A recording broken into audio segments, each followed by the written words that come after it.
یا منہ کے ذریعے وہ پیٹ تک دھواں چلا جائے، بھاپ کا دھواں جاتا ہے. اسی طرح انہیلر کے ذریعے اسپرے یا کوئی دوائی وغیرہ لینا جو ناک یا منہ کے تھرو وہ پیٹ میں چلی جائے دوائی، تو اس سے بھی روزہ ٹوٹ جاتا ہے. ہاں اگر ناک پہ ویسے وکس لگئی، بام لگئی، کوئی ایسی چیز لگئی جس کے ذرات اندر نہیں گئے، اس سے تو روزہ نہیں ٹوٹتا. لیکن یعنی اصل جو دار و مدار ہے کہ جو ناک ہے، منہ ہے، یا آدمی کے جو انسان کے جو طبی ضرورت کے جو راستے ہیں ان سے کوئی چیز انسان کے پیٹ میں چلی جائے، معدے میں چلی جائے، تو اس سے روزہ ٹوٹ جاتا ہے. تو یہ شرع گناہ سے متعلق یہ ہے کہ مطلب ہے کہ عورت کو جو ماہانہ اور منسز وغیرہ آتے ہیں اس سے بھی روزہ ٹوٹ جاتا ہے. نفاس یعنی بچے کی پیدائش کے وقت جو خون ہوتا ہے اس سے روزہ ٹوٹ جاتا ہے.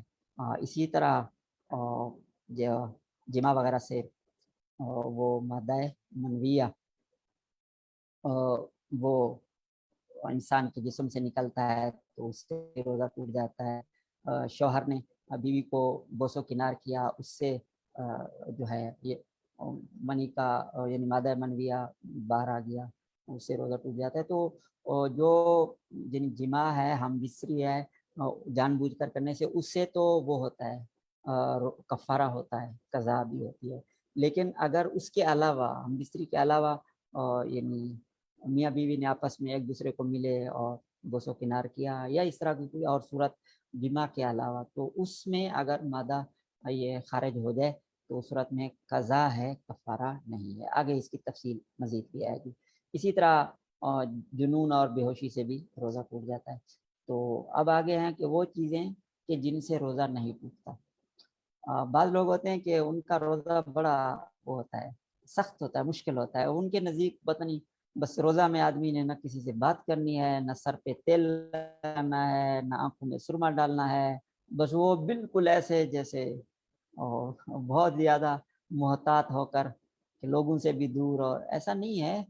ٹھیک ہے روزے کے حفاظت کرنے والی چیزیں بھی ہیں، مفسدات بھی ہیں، لیکن اللہ تعالیٰ نے کچھ ڈھیل بھی دی ہوئی ہے، گنجائش بھی ہے کہ بہت سی چیزوں سے روزہ نہیں ٹوٹتا. جیسے یہ دیکھیں بھول کر کھانا، بھول کر اگر کسی نے کھا پی لیا تو ظاہر ہے بھول تو معاف ہے، اس سے روزہ نہیں ٹوٹتا. اسی طرح بلا قصد آدمی کے جو ہے نا حلق میں کوئی مکھی وغیرہ چلا گیا تو اس سے بھی یعنی نیت نہیں تھی، آدمی ویسے گزر رہا تھا، دھواں کیا تو اس سے روزہ نہیں ٹوٹتا. ہاں اگر خود بخود سگریٹ پی یا دھوئیں کو اگربتی کے قریب جا کر اس کے دھوئیں کو خود اپنے پیٹ میں لیا تو خود لینے سے تو ہوتا ہے.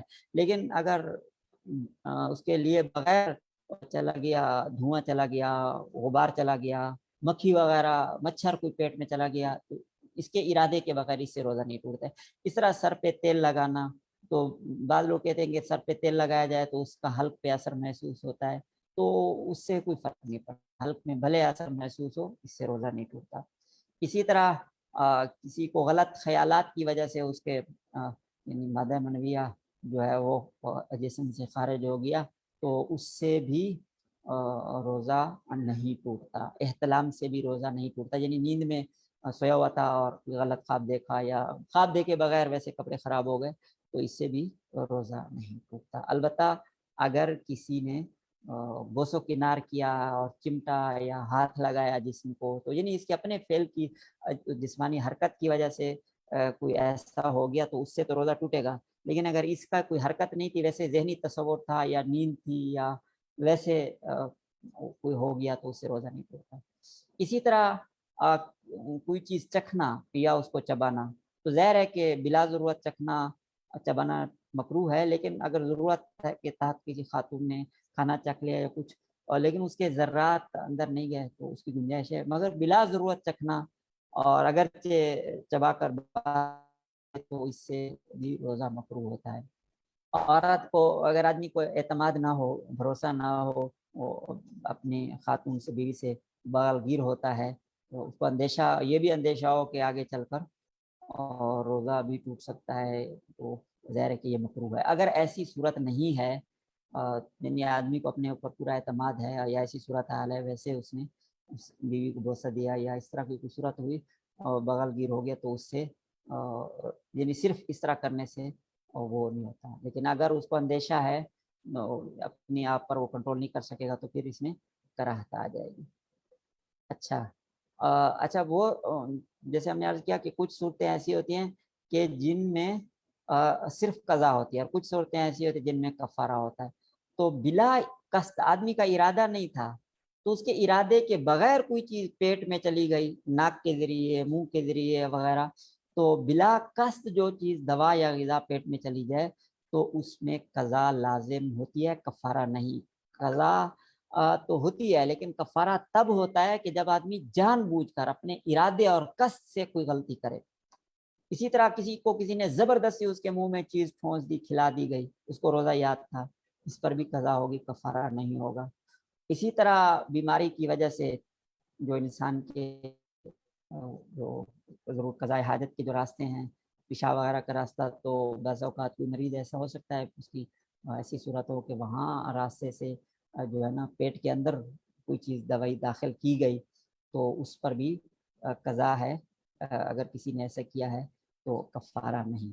اسی طرح یوں ہوتا ہے کہ ایک آدمی سمجھ رہا تھا کہ اب بس روزے کا وقت مکمل ہو گیا، خاص طور پر جب دن لمبے ہوں تو آدمی اور سورج بھی یعنی بادلوں وغیرہ میں ہو تو بس لوگوں کو بہت جلدی لگ رہا ہوتا ہے۔ گاؤں دیہات میں تو ایسا اندیشہ ہوتا ہے کہ ان کو لگ رہا ہوتا ہے کہ بس روزے کا وقت جو ہے نا پورا ہو گیا، حالانکہ سورج ابھی تک غروب نہیں ہوا ہوتا۔ تو آدمی نے اس تصور سے کہ روزے کا وقت مکمل ہو گیا ہے، غروب ہو گیا ہے، اس نے کھا پی لیا، بعد میں دیکھا تو سورج کھڑا ہے، تو اس آدمی پر بھی صرف قضا ہے، یعنی روزے کے بدلے میں روزہ، کفارہ نہیں ہے۔ اسی طرح یہ سمجھ رہا تھا کہ وہ ہے کہ افطاری کا وقت ابھی باقی ہے، سحری کا وقت باقی ہے، تو وہ کھاتا رہا لیکن بعد میں پتہ چلا، تو اس میں بھی قضا ہوتی ہے، ٹھیک ہے۔ اچھا، اور روزے کی اسی طرح ایک آدمی روزے نے کی نیت ہی نہیں کرتا، مطلب بغیر اس نے پورا روزہ کی نیت ہی نہیں کی، ایسے دن گزر گیا، اس پر بھی کیا ہوگی؟ قضا ہوگی، کفارہ نہیں ہے۔ کفارہ تب ہے کہ روزہ رکھ کر توڑے، اگر کسی نے سرے سے نہیں رکھا، بھلے اس نے بلا عذر نہیں رکھا لیکن اس سے روزہ جو ہے روزے کے بدلے میں روزہ تو ہوگا لیکن کفارہ نہیں ہے۔ کفارہ صرف رمضان کے روزے کا ہوتا ہے، یہ ذہن میں رکھے، نفل روزہ توڑنے سے، قضا کا روزہ توڑنے سے، کوئی اور روزہ توڑنے سے کفارہ نہیں ہوتا۔ کفارہ صرف رمضان کا روزہ توڑنے سے ہوتا ہے، اور وہ بھی جان بوجھ کر توڑنے سے ہوتا ہے، اور اس کی جنایت کامل ہو، یعنی سنگین جرم ہو، ٹھیک ہے۔ اگر مثلا کسی نے جماع نہیں کیا، جماع کے علاوہ ویسے اپنے جسم اور اس طرح مادہ منویہ کا اخراج ہو گیا تو اس میں قضا تو ہے لیکن کفارہ نہیں ہے۔ روزہ ٹوٹ گیا، روزے کے بدلے میں روزہ رکھنا ہوگا، گناہ گار بھی ہوا لیکن کفارہ نہیں ہے، کیونکہ کفارہ تب ہوتا ہے کہ جب پوری سنگین یعنی مکمل کامل جرم ہو، تو وہ اس وقت ہوتا ہے کہ جب آدمی جماع کرے یا جان بوجھ کر کھائے وغیرہ اس طرح، ٹھیک ہے۔ اور کھانے پینے کی چیز، اگر کسی آدمی نے اپنے پیٹ میں ایسی چیز ڈال دی جان بوجھ کر جو دوا یا غذا کے طور پر استعمال نہیں ہوتی تھی، تو بھی اس پر کفارہ نہیں ہے اور قضا ہے۔ اسی طرح بلا قصد کلی کرتے وقت غرارہ کرتے، غرارہ رمضان میں نہیں کرنا چاہیے، لیکن اگر کسی نے اس انداز سے کیا کہ پیٹ میں پانی چلا گیا تو بھی پھر روزے کی صرف قضا ہے، کفارہ نہیں ہے، ٹھیک ہے۔ روزہ دار حوالہ سے کسی نے زبردستی وہ کر دیا اور جمع کر دیا تو بھی اس کی غلطی نہیں تھی بیچاری کی، تو اس میں روزہ تو ظاہر ہے ٹوٹ جائے گا لیکن اس پر بھی قضا ہے، کفارہ نہیں ہے۔ کسی آدمی سے مسئلہ پوچھا، مفتی صاحب سے، وہ مسئلہ غلط ہو گیا، انسان ہے، ہو جاتا ہے غلطی، تو کبھی بات سننے سمجھنے میں کوئی مشکل پیش آ جاتی ہے، یا کوئی انسان کا دماغ حاضر نہیں ہوتا، اس نے مسئلہ پوچھا، مفتی صاحب نے مسئلہ غلط بتایا اور اس کا مطلب یہ تھا کہ روزہ ٹوٹ گیا ہے، تو اس بیچارے نے کھانا پینا شروع کر دیا، بعد میں پتہ چلا نہیں مفتی صاحب سے غلطی ہو گئی، مثلا اس نے کہا کہ مجھے احتلام ہو گیا تو روزہ میرا ٹوٹا یا نہیں ٹوٹا، انہوں نے کہا ٹوٹ گیا، کسی وجہ سے سمجھے نہیں، تو اس نے سمجھا کہ روزہ ٹوٹ گیا، جان بوجھ کر کھانا شروع کر دیا، تو اب اس پر کفارہ نہیں ہے، قضا ہے، ٹھیک ہے۔ اور اس کے بعد یہ کچھ اور چیزیں جو آج کل اس کی زیادہ وہ ضرورت مسائل پیش آتی رہتی ہے کہ لوگ پوچھتے رہتے ہیں کہ شوگر کے جو مریض ہیں تو وہ انسولین اگر لگا لیں تو اس سے روزہ ٹوٹے گا یا نہیں، تو انسولین لگانے سے روزہ نہیں ٹوٹتا۔ اسی طرح بعض اوقات کہتے ہیں کہ شوگر لو ہو جائے تو اب ظاہر ہے کہ میٹھی چیز کھانا تو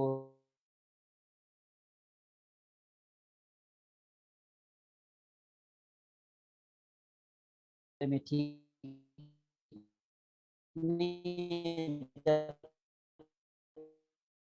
تک جو ہے اس سے ہمارا جو شوگر لیول ہے وہ برابر ہو جاتا ہے کچھ اس طرح۔ تو اگر ایسا ہے کہ واقعتاً ناگزیر صورتحال ہے کہ وہ شربت کی کلی کر کے اس کو پھینک رہا ہے تو اس سے شوگر لیول اگر اس کا برابر ہوتا ہے، حلق سے ایک قطرہ بھی نہیں اترتا، تو اس سے بھی روزہ نہیں ٹوٹتا۔ اسی طرح کرونا ٹیسٹ ہے تو آج کل تو الحمدللہ اس سے اللہ تعالیٰ نے ہمیں نجات دیا ہے۔ تو پہلے جب تھا اور ابھی بھی کسی کوئی وبا تو نہیں ہے، لیکن اگر کوئی ایسی صورت ہو تو اس کے مختلف صورتیں ہوتے ہیں۔ اگر کوئی دوائی وغیرہ اس کے ذریعے اندر حلق میں داخل نہیں کی گئی، صرف اسٹک وغیرہ کے ذریعے اس کا ناک کے ذریعے سے یا لعاب وغیرہ لیا گیا ہے تو اس سے روزہ نہیں ٹوٹتا۔ اس طرح اینٹی باڈی ٹیسٹ ہے تو اس سے بھی روزہ نہیں ٹوٹتا۔ ڈرپ لگوانے سے روزہ نہیں ٹوٹتا، انجیکشن وغیرہ سے روزہ نہیں ٹوٹتا، اور انہیلر سے ٹوٹ جاتا ہے، بھاپ لینے سے بھی ٹوٹ جاتا ہے، اور حجامہ پچنا لگوانے سے روزہ نہیں ٹوٹتا۔ اس طرح ٹوتھ پیسٹ مکروہ ہے لیکن اس سے روزہ نہیں ٹوٹتا، اگر ذرات اندر چلے جائیں گے تو ٹوٹ جائے گا۔ ایسے اسی طرح نسوار وغیرہ ہے، سگریٹ ہے، تو ان سے روزہ ٹوٹ جاتا ہے۔ تو یہ وہ چیزیں ہیں ان میں سے، یعنی یہ شروع والی جو چیزیں ہیں ان سے روزہ نہیں ٹوٹتا، اور آخر والی جو دو چیزیں ہیں ان سے روزہ اور ٹوٹ جاتا ہے۔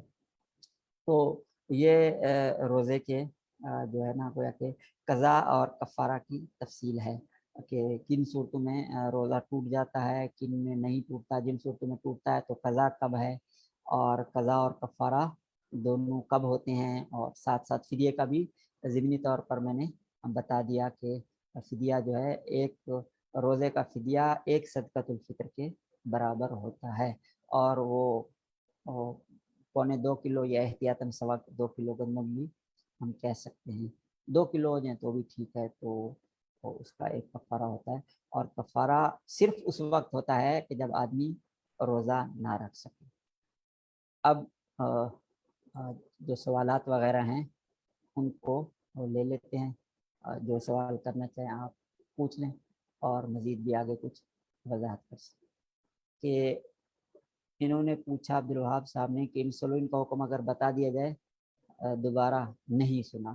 بھائی انسولین کے بارے میں یہ بتایا کہ انسولین دینے سے روزہ نہیں ٹوٹتا، انسولین استعمال کی جا سکتی ہے، اس سے روزہ نہیں ٹوٹتا۔ اسی طرح آکسیجن ہے، تو آکسیجن میں جو اگر وہ عام جیسے ہم آکسیجن لیتے ہیں اس طرح کی آکسیجن ہے، اس میں کوئی دوائی کوئی چیز اس طرح نہیں ہے تو اس سے بھی روزہ نہیں ٹوٹتا۔ بعض علماء کہتے ہیں کہ آکسیجن میں اگر اس طرح کی صورت ہو کہ اس عام جو ہم آکسیجن لیتے ہیں اس کا کلر بھی نہیں ہوتا، اور یعنی اس میں کوئی ذائقہ بھی نہیں ہوتا، بو وغیرہ نہیں ہوتی، لیکن اگر کوئی اس طرح کی صورت بن جائے کہ جس سے ہمیں ایسے نظر آئے کہ کوئی چیز پانی کی طرح اندر جا رہی ہے، تو بعض علماء کا کہنا یہ ہے کہ اس صورت میں اور روزے کو وہ کیا جائے گا۔ لیکن اگر آکسیجن ہے، صرف آکسیجن ہے، تو اس سے روزہ نہیں ٹوٹتا۔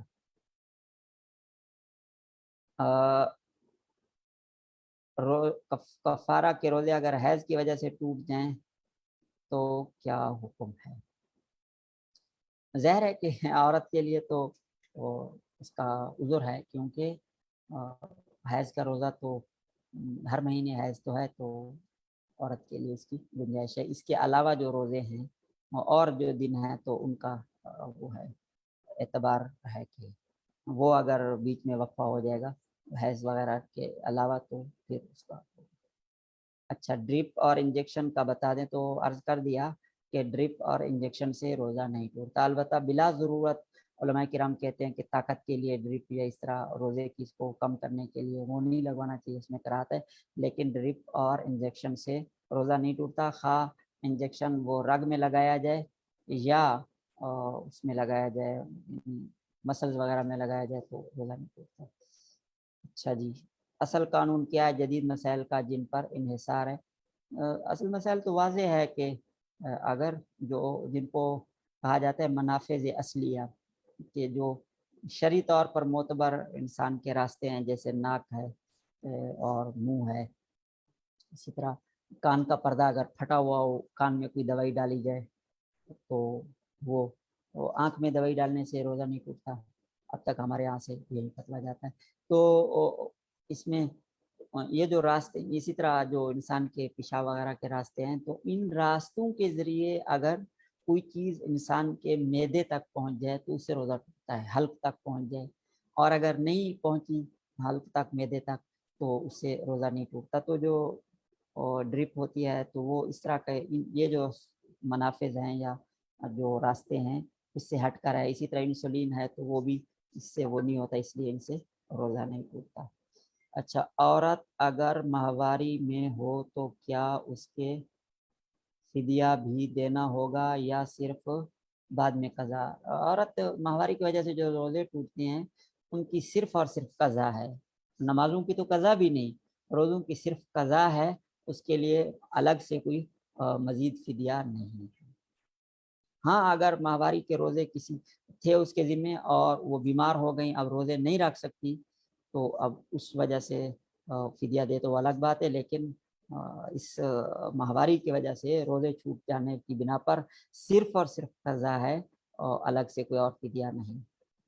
اچھا جی، شوگر کے مریض اگر روزہ نہ رکھیں، صحیح ہے، اگر اس طرح کا مریض ہے کہ اس کو اندیشہ ہے کہ روزہ رکھنے سے اس کی صحت بگڑ جائے گی اور بیماری بڑھ جائے گی، اس کے لیے روزہ رکھنا ممکن نہیں ہے، تو وہ کر لے، نہ رکھے ڈاکٹر کے مشورے سے۔ اگر وہ سمجھتا ہے کہ اس کی شوگر اس طرح وہ خطرناک نہیں ہے، روزہ رکھنے میں کوئی فرق نہیں پڑتا، تو رکھ لے۔ اور رکھنے کے بعد بھی خدا نخواستہ ایسی حالت ہو جائے کہ اس کی جو صحت ہے وہ خطرے میں ہو جائے، جان خطرے میں ہو جائے، تو روزہ توڑا جا سکتا ہے اور بعد میں پھر وہی قضا اس کی ہوگی۔ کیا سارے روزوں کی نیت ایک ساتھ کر سکتے ہیں؟ بس اس میں جو وہ ہے مفتابی قول ہے یا سمجھے کہ احتیاطی قول ہے، یا وہ یہی ہے کہ ہر روزے کی الگ سے نیت کی جائے۔ اور اس کو ہم سارے روزوں کی نیت کو ہم اس طرح کر سکتے ہیں کہ مومن کا چونکہ ہر روز عزم ہوتا ہے، نیت ہوتی ہے کہ میں نے، مسلمان جو ہوتا ہے اس کی نیت ہوتی ہے کہ میں نے ہر روز روزہ رکھنا ہے، تو اس کے اس عزم کو علماء کرام کہتے ہیں کہ روزانہ کا جو عزم ہے وہ نیت کے برابر ہے، ورنہ نیت جو ہے اس کے بعد غروب آفتاب کے بعد اس دن کی نیت کرنا ہوتی ہے جس دن کا روزہ رکھنا ہوتا ہے، غروب آفتاب کے بعد سے لے کر وہ نصف نہار شرعی جس کی ابھی تفصیل ہوئی۔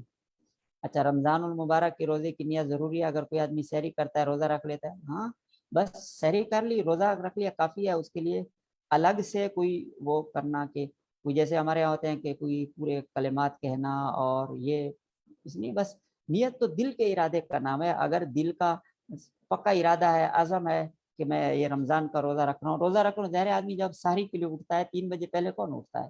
4 بجے، تو 4 بجے اٹھ رہا ہے، کھانا بنا رہا ہے، کر رہا ہے، تو اس کی نیت یہی ہوتی ہے کہ روزے کی، تو بس کافی ہے یہ نیت۔ اچھا جی، آواز نہیں آ رہی، اب اگر نہ آئے تو بتائیں دوبارہ۔ اگر کسی کو نہ پتہ ہو کہ اس کام سے روزہ ٹوٹ جاتا ہے اور کفارہ ہوتا ہے اور اس نے وہ کام کر لیا، تو اس پہ کفارہ ہوگا یا نہیں؟ بھائی اس پر کفارہ ہوگا، کیونکہ کفارہ عام چیزوں سے تو ہے نہیں، کفارہ تو اتنی، کفارے کے لیے تو یعنی ایسی شرائط شریعت نے لگائی ہیں کہ بالکل کلیئر کٹ پتہ چلے کہ یہ بندہ بغاوت کر رہا ہے۔ مانا ایک بندہ اگر اپنے جسم کے ساتھ کھیلتا ہے، اس سے اس کا مادہ منویہ خارج ہوتا ہے، تو بھی اس پر کفارہ نہیں ہے، قضا ہے۔ قضا کفارہ کب ہے؟ ایسا جب جان بوجھ کر وہ جماع کر لے، ہم بستری کر لے یا کھا لے یا پی لے جان بوجھ کر اور بلا عذر۔ تو ایک آدمی کو، ایک مسلمان ہے، اس کو کیسے پتہ نہیں ہے کہ بلا عذر جان بوجھ کر رمضان کے روزے میں جماع کرنا یا کھانا پینا منع ہے؟ جس آدمی کو، ایک مسلمان کو کیسے پتہ نہیں؟ دارالاسلام میں تو یہ کوئی عذر نہیں ہے۔ البتہ کوئی آدمی اگر نیا مسلمان ہوا ہے اور وہ دارال کفر میں ہے، ایسے ملک میں ہے جہاں اس کو کوئی مسائل بتانے والا نہیں ہے، بیچارے نے نیٹ کے ذریعے کوئی چیزیں دیکھی اور وہ اسلام قبول کر لے تو اس کا الگ نوعیت ہوگی، لیکن عام ہمارے معاشرے میں، ایک مسلم معاشرے میں رہنے والے بندے کو اتنا موٹا پتہ نہ ہو کہ کھانا جان بوجھ کر کھانے سے روزہ ٹوٹتا ہے، یا تو میرے خیال میں ایسی صورت نہیں ہے، کیونکہ جو شک و شبہ والی صورتیں ہیں تو اس میں شریعت نے کفارہ لازم ہی نہیں کیا، کفارہ تو ایک آخری آپشن کے طور پر ہے اور اس کی یہ سخت شرائط ہے۔ اس لیے اگر کسی نے کسی کو اتنا پتہ بھی نہیں ہے، دین کے موٹے موٹے مسائل کا بھی پتہ نہیں، مثلا ایک بندے کو پتہ ہی نہیں کہ نماز میں باتیں کرنے سے نماز ٹوٹ جاتی ہے، یا مشرق کی طرف منہ کر کے بلا جان بوجھ کر مشرق کی طرف منہ کر کے پڑھنے سے نماز نہیں ہوتی، تو ایسے آدمی کو تو پھر اس کو تو مزید وہ ہونی چاہیے، اس کو کیسے ہم معذور سمجھ سکتے ہیں؟ الا یہ کہ دماغی لیول ٹھیک نہیں ہے، دماغ ٹھیک نہیں ہے، یا بیمار ہے، معذور ہے، وہ تو الگ ہے۔ لیکچر کے دوران یونیورسٹی با جماعت نماز میں شامل ہونا ضروری ہے یا لیکچر کے بعد آرام سے پڑھ سکتا ہے؟ دیکھیں یہ تو اس کا ہمارے اس موضوع سے اس کا تعلق نہیں ہے، لیکن اس کو دیکھا جائے گا کہ یہ اس کی نوعیت کیا ہے۔ اگر ایسا لیکچر ہے کہ اس کو بعد میں کور کیا جا سکتا ہے، آج کل کوئی مشکل نہیں ہے، آدمی کسی ساتھی کو کہے کہ یار یہ جو لیکچر ہے میرا آپ اس کو ریکارڈ کر لیں، آدمی اس کو ریکارڈنگ سن سکتا ہے، یا اس کو ساتھی جو نوٹس لیتے ہیں تو ان سے نوٹس لیا جا سکتا ہے۔ تو اور اگر جماعت ملنے کا اور کوئی امکان نہ ہو تو کوشش کرنی چاہیے جماعت کے ساتھ، لیکن اگر ایسا ہو کہ اس کے پاس کوئی متبادل نہ ہو اور بعد میں اور ساتھی بھی ہوتے ہیں تو یہ ہے کہ ساتھیوں کے ساتھ مل کر جماعت کر لیں گے، اور کبھی کبھار یہ ایسا نوبت آ گئی تو بعد میں جماعت کرا لیں اگر کوئی بہت ایسی ہے، لیکن کوشش کرنی چاہیے، نماز تو بہت اہم چیز ہے، نماز کے بارے میں آدمی کو کوشش کرنی چاہیے کہ کوئی ایسی صورت اختیار کرے۔ اس کا مطلب یہ نہیں ہے کہ اپنی تعلیمی جو ہے نا اس کو کمزور کر دے، تعلیم کو بھی اہمیت دے، لیکن اس کے درمیان کی کوئی ایسی صورت کر لے کہ جس سے اس کی لیکچر بھی ضائع نہ ہو اور نماز بھی ضائع نہ ہو۔ کان میں دوائی ڈالنے کا حکم بتا دیں۔ جی کان میں دوائی ڈالنے سے روزہ نہیں ٹوٹتا، الا یہ کہ کان پھٹا ہوا ہو، پردہ پھٹا ہوا ہو اور اس کے ذریعے اندر چلا جائے تو دوائی چلی جائے یا تیل چلا جائے، اگر کان کا پردہ سالم ہے تو پھر روزہ نہیں ٹوٹتا۔ اگر یہ کہ یعنی اس نے کسی نے یہ حرکت کی ہے اور پھر کھا پی لیا تو کیا حکم ہے؟ تو روزہ ٹوٹ گیا تھا، اس کے بعد کھا پی لیا تو اس پر قضا ہے، کفارہ نہیں ہے۔ اچھا، برائے مہربانی پورا لیکچر اپلوڈ کر دیجیے گا، صرف آڈیوز نہیں، میں گوگل ڈرائیو کے بارے میں کہہ رہا ہوں، تو یہ انشاءاللہ ہمارے ساتھی کوشش کریں گے کہ اس کو پریزنٹیشن کو یہ اپلوڈ کر دیں۔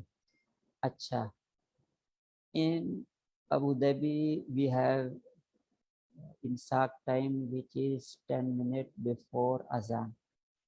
Is it time to stop eating؟ دیکھیں یہ ابو ظبی میں وہ آدمی کہیں بھی ہو تو آپ وہاں جو اپلیکیشنز ہیں مستند لوگوں کی تو اس میں دیکھیں کہ جو سحر افطار کا ٹائم ہے وہ کتنا ہے، بس اگر وہ ٹائم جو ہے 10 منٹ پہلے آ رہا ہے تو آپ اس کے بعد نہیں کھانا کھا سکتے، بھلے اذان 10 منٹ بعد کی نہیں ہوتی، یا اگر ٹائم ہوتا ہے تو پھر آپ کھا سکتے۔ تو اس کا دار و مدار اذان پر نہیں ہے، ٹائم پر ہے، تو آپ جہاں پہ رہتے ہیں وہاں کے اعتبار سے جو ہے جو آپ کا ٹائم ہے سحر افطار کا اس کی پابندی کرنا آپ کے لیے ضروری ہے۔ اچھا، روزے کی مسنون دعائیں پڑھنا ضروری ہے؟